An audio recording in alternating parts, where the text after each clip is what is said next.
भर जी, अभी कुछ दिन पहले आपने एकांतिक में बताया था कि जब प्रारंभिक अवस्था में आपकी दोनों किडनी खराब हुई, ऐसा पता चला तो आपको आश्रम से निकाल दिया गया और कहा गया कि हम तुम्हारे ठेकेदार हैं। आपने उसी समय अपना सामान उठाया और आश्रम से निकल गए। महाराज जी, वहां से निकलने के बाद आपने क्या किया और आपके जीवन का संघर्ष क्या? हम राधा वल्लभ जी गए, राधा वल्लभ जी से बात की कि कहाँ रहे, क्या करें।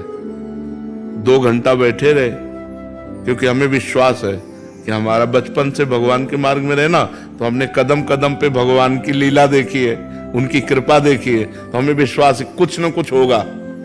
अगर उन्होंने निकाला है तो किसी न किसी रूप में वो हमारी व्यवस्था करेंगे। अब वृंदावन में हमारा किसी से परिचय नहीं था। 2 घंटा बैठे रहे, आरती हो गई ठाकुर जी की, कोई न संकेत मिला न कोई बात की, तो झोला टांगा बाहर निकले कि फुटपाथ में पड़े रहेंगे।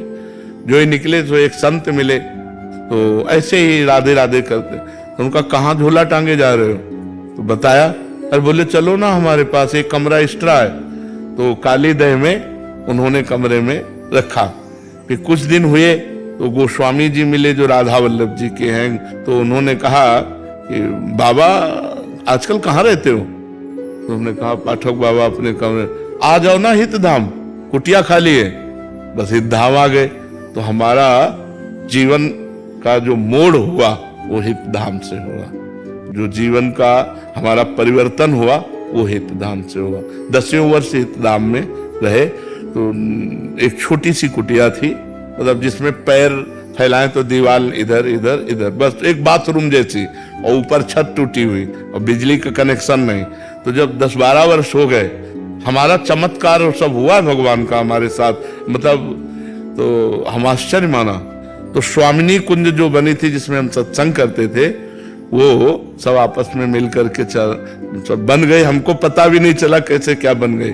और बस फिर राधा के कुंज बनी, तो धीरे धीरे देख ही रहे सब। यहाँ तक ऐसे जीवन यात्रा हुई। हितधाम तक भिक्षा मांग के खाते थे। तो वास की व्यवस्था हितधाम में जब हुई, वो वहां से जीवन पलटा हमारा। वहां से जीवन पलटते पलटते अब देखो ये जीवन आ गया कि भगवान समाज की सेवा दे दी। वैसे बैठकर बात करने का, और लाखों लोग प्यार करते हैं। तो भगवान की कृपा से जिसको कोई पानी देने वाला नहीं था, आज हजारों लोग प्यार करने वाले हैं। ये भगवान का सब दिन होत ना एक समान। एक समय वो था और एक समय ये है।